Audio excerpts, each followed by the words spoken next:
I listen to Do You Want To and think, oh, I don't like the way the drums sound on that. I would have made it different. Like I wish I'd changed. So I get caught up in the details while seeing the big picture at the same time.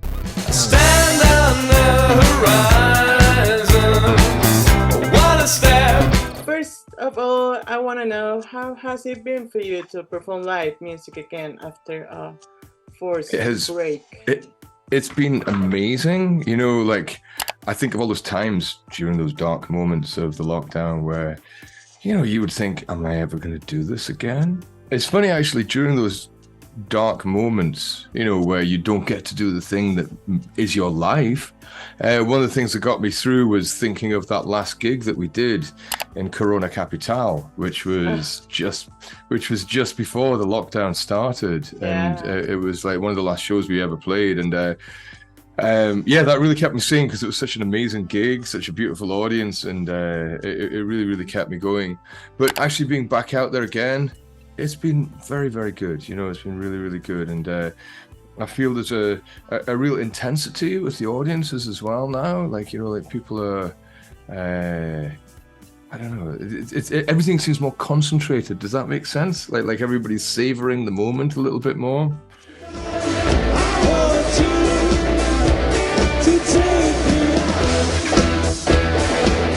Like you said, in a few weeks you will return to Mexico City with this tour of hits of the head to the head, the album where you compile all the greatest hits of Franz Ferdinand. I understand that this project just took shape during the pandemic, and I wanted to ask you, what do you think was the most complicated part of putting together this album? Oh, the most complicated part.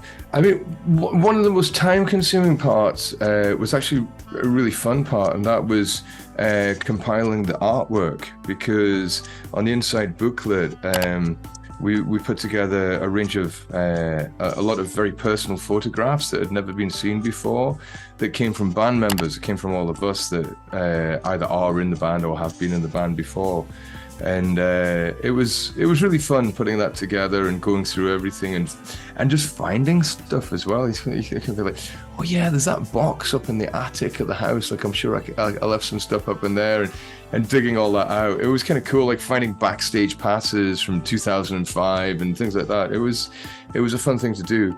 And the running order was very easy. We just did it in chronological order, and picking the songs, for the most part, it was fairly obvious what was going to go on. There were a couple of ones that I would have maybe liked to have put on, but didn't make. Like Jacqueline, I would have quite liked Jacqueline to have been on the album, but it was never. Yeah, it didn't in the end. But Outsiders was, and I'm really pleased about that, because that's always been, even though it was never a single, it's always been such a huge song for the band live. You know.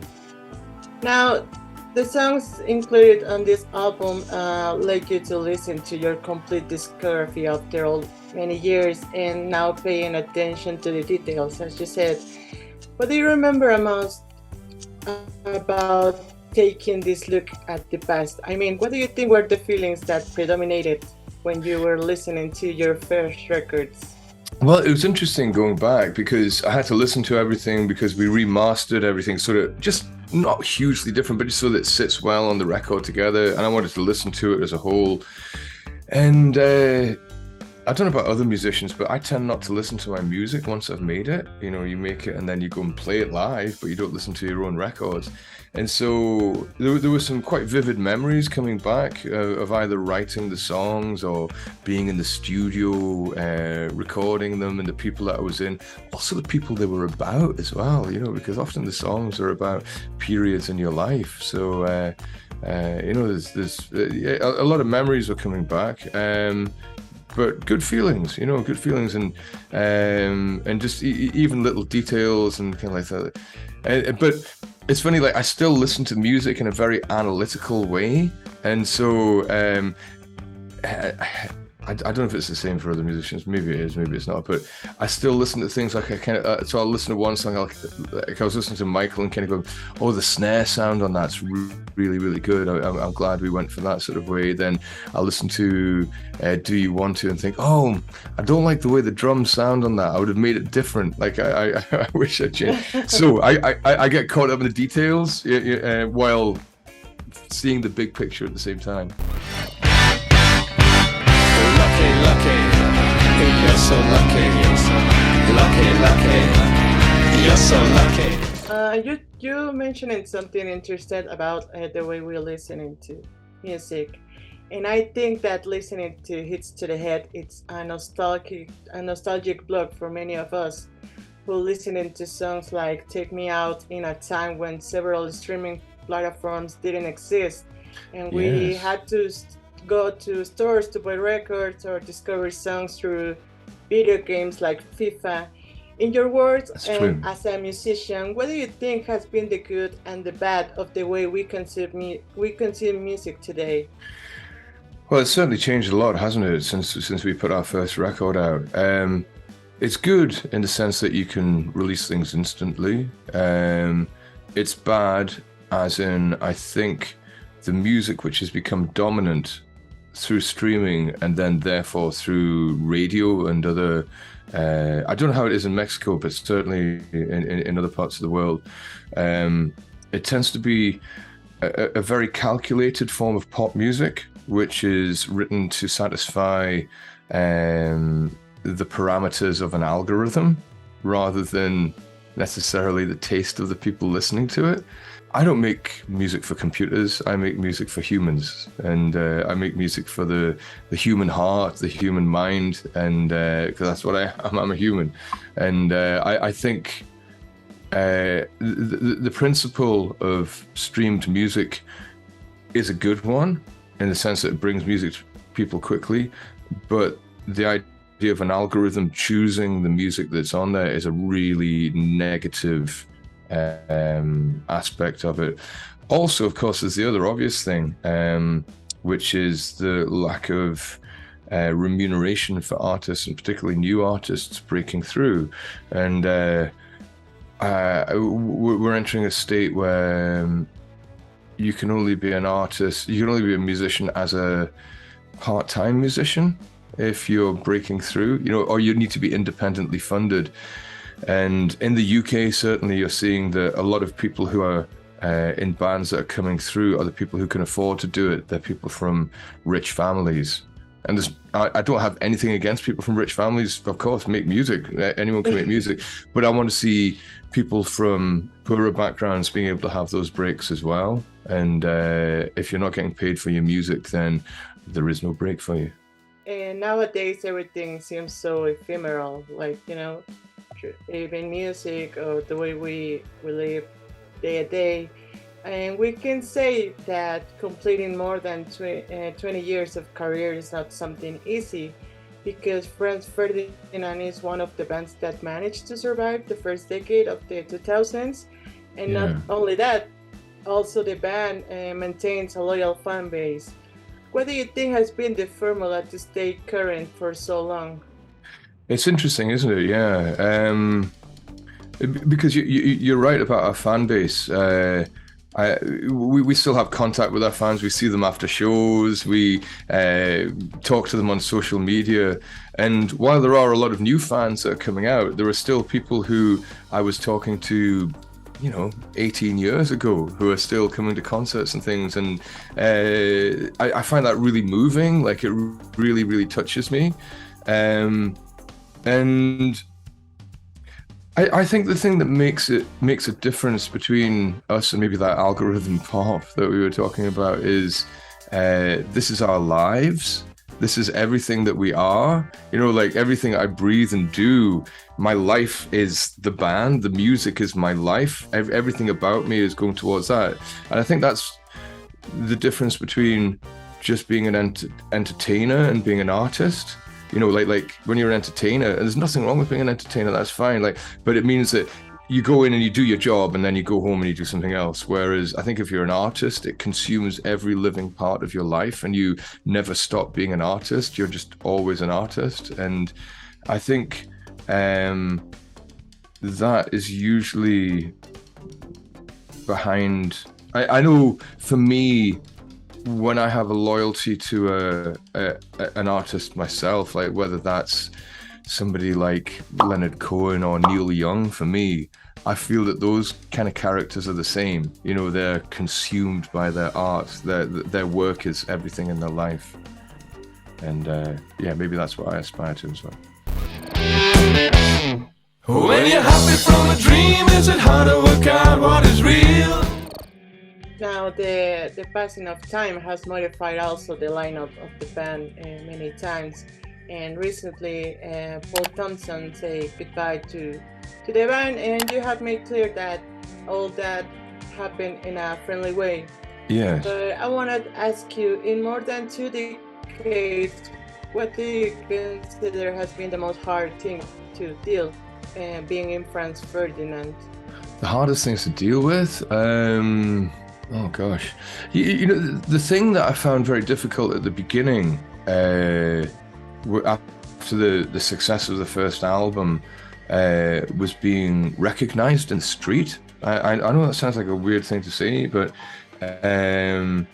it kind of made me uncomfortable to a degree, because like a lot of writers, I'm a big observer myself. I like to observe life around me and see people interacting and find inspiration from that. And it's very difficult to be an observer if you have no anonymity.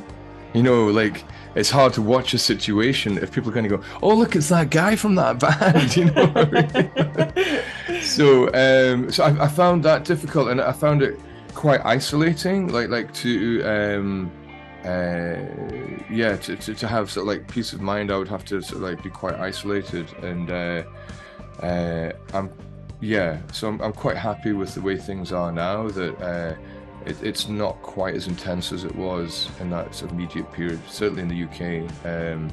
You know, people still recognize me, but it's not like people stop and staring in the street stuff anymore, which I'm not quite glad about. Speaking now of the sound of the band, Franz Ferdinand, it's a band that always experimented with each new album it makes. Mm-hmm. And in your own words, what do you think has been, what has helped you to just go on and try new things without leaving aside the essence of the band? I mean, I think that the identity of the band is very strong, and that's one thing that was kind of reaffirmed for me when I was putting together Hits to the Head. You know, you listen to any of the songs from 2003 right up till, when was the last one, 2021? Every song sounds like a Franz Ferdinand song. You know, like it's unmistakably Franz Ferdinand, and of course, you could analyze it and work out what those elements are. There's lyrical content, there's melodic structure, there's the nature of my voice or whatever, but it's always that. But at the same time, I've always been, not just in my music, but in my life generally, quite an adventurous and a curious person. And I've never wanted to be stuck in routine or bored. I don't like being bored, and so I think if you have a curious mind, then you're always searching for new things. And to me, I think the two can exist simultaneously quite comfortably. You can be comfortable with who you are and what your identity is, and be unashamed of your identity while searching for something new as well.